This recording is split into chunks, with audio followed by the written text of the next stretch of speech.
नमस्कार, डिजिटल आदिवासी पोर्टलवर पुन्हा ॲपल स्वागत आहे. पाहूया आजच्या बातम्या. मागील व्हिडिओवर कमेंट करणाऱ्या टॉप प्रेक्षकांमधून आजची निवड झाली आहे. यशवंत पाडवी अंधेरी मुंबई, लता माळी मुंबई, प्रकाश सेलके नाशिक, दीपक वळवी मोजरा धडगाव, भैदास कोळी आमलाड, चिदानंद तांबोळी सुरत यांची निवड करण्यात आली आहे. अभिनंदन. तुम्हीही तुमचं नाव आणि गाव कमेंटमध्ये नक्की लिहा आणि यूट्यूब चॅनल सबस्क्राईब करून घ्या. कदाचित पुढच्या व्हिडिओमध्ये तुमचं नावही घेतलं जाईल. नवापूर तालुक्यातील भादवड गावाजवळ झालेल्या भीषण रस्ते अपघातात 2 तरुणांचा जागीच मृत्यू झाला असून एक गंभीर जखमी झाला आहे. भरधाव वेगाने समोरासमोर आलेल्या 2 दुचाकींची जोरदार धडक झाल्याने हा अपघात घडला. विसरवाडी पोलीस ठाण्यात या प्रकरणी अपघाताची नोंद करण्यात आली असून पुढील तपास सुरू आहे. नंदुरबार शहरातील हलवाई गल्ली परिसरात एक इसम हातात लोखंडी तलवार घेऊन गल्लीत फिरत तलवार फिरवेल्याचा व्हिडिओ सोशल मीडियावर प्रसारित करणाऱ्या एकाला नंदुरबार शहर पोलिसांनी ताब्यात घेत कारवाई केली आहे. त्याच्याकडून सदरची लोखंडी तलवार जप्त करण्यात आली. महाराष्ट्रातील प्रसिद्ध थंड हवेचे पर्यटन स्थळ असलेल्या सातपुडा पर्वतरांगेतील तोरणमाळ येथे महिला पर्यटकांची छेडछाड, रोड रोमिओ व टवाळखोरांचा उपद्रव याबाबत चिंता व्यक्त होत असतानाच आता पर्यटकांच्या 2 गटांमध्ये झालेल्या तुफान हाणामारीचा व्हिडिओ सोशल मीडियावर व्हायरल झाला आहे.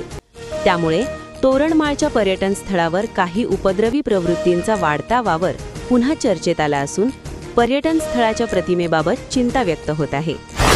कोचिंग क्लासला जाणाऱ्या युवतीला जबरदस्तीने घेऊन अत्याचार केल्याप्रकरणी एका नराधमाला 10 वर्षाची शिक्षा ठोठावण्यात आली आहे.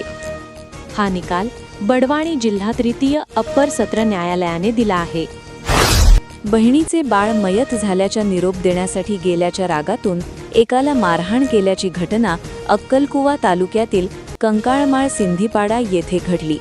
या प्रकरणी 5 जणांविरुद्ध मोलगी पोलीस ठाण्यात गुन्हा दाखल करण्यात आला आहे. रस्त्यावर मेंढ्या आल्याने ड्रायव्हर साईडने पिकअप गाडी घेत असताना भरधाव वेगात मागून आलेल्या ट्रकने पिकअपला जोरात धडक देत पुढे जाऊन इट्रिका गाडीलाही धडक दिली. या तिहेरी अपघातात 2 जण जखमी झाले आहेत. ही घटना नवापूर तालुक्यातील पानबारा गावाजवळ घडली असून ट्रक चालकाविरुद्ध गुन्हा दाखल करण्यात आला आहे. विजय चौधरी यांच्या संदर्भातील काही कथित ऑडिओ क्लिप्स सोशल मीडियावर प्रसारित होत आहेत. विजय चौधरी हे अनेक वर्ष राजकीय व सामाजिक पदांवर होते, परंतु त्यांच्या कथित वक्तव्य व वैयक्तिक कृतीशी तैलिक समाजाचा काहीही संबंध नाही, म्हणून सर्वांनी सामाजिक सलोखा कायम ठेवावा असे नंदुरबार शहर तैलिक समाजाने पत्रकातून कळविले आहे.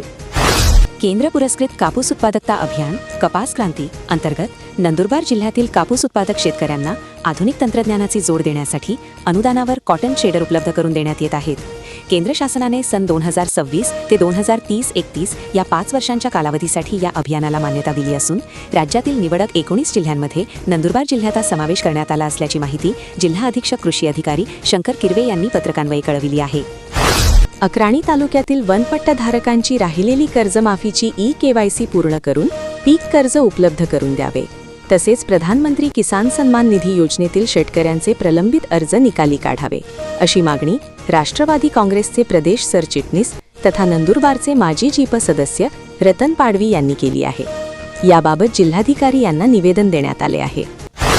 शहादा तालुक्यातील काथर्दे दिगर ग्रामपंचायतीतील गैरव्यवहार प्रकरणाची चौकशी करण्यात यावा या मागणीसाठी नंदुरबार येथे जिल्हाधिकारी कार्यालयासमोर उपोषण करण्यात येत आहे. नवापूर वनपरिक्षेत्रात खैर वृक्षांच्या अवैध वृक्षतोडी विरोधात वनविभागाने उमरपाटा येथे कारवाई केली, ज्यात 530 नग खैर प्रजातीचे लाकूड जप्त करण्यात आले, ज्याची किंमत 3,50,000 रुपये आहे. या कारवाईमुळे परिसरात खळबळ उडाली असून वनविभाग आरोपींचा शोध घेत आहे. नंदुरबार येथील माळीवाडा परिसरातील संत सावता महाराज मंदिर येथे संत शिरोमणी सावता महाराज पुण्यतिथी निमित्ताने 5 ऑगस्टपासून संगीतमय श्रीमद भागवत कथा व कीर्तन सप्ताहाचे आयोजन करण्यात आले आहे. विश्व आदिवासी दिवस निमित्त मोलगी परिसरात सप्ताहभर कार्यक्रमांचे आयोजन करण्यात आले आहे. यावेळी अक्कलकुवा तालुक्यातील भांगरापाणी येथे नंदुरबार जिल्हा पोलीस अधीक्षक अश्विनी सानप यांच्या हस्ते वृक्षारोपण झाले. याप्रसंगी माजी जिल्हा परिषद सदस्य CK पाडवी यांच्यासह पोलीस अधिकारी, कर्मचारी, परिसरातील नागरिक व समाज बांधव उपस्थित होते. या कार्यक्रमात पोलीस अधीक्षक अश्विनी सानप यांना आदिवासी महिलांचा पारंपरिक पोशाखाची साडी देऊन सत्कार करण्यात आला. तुम्ही हा व्हिडिओ कुठून पाहत आहात? तुमचं नाव आणि गाव कमेंटमध्ये नक्की लिहा.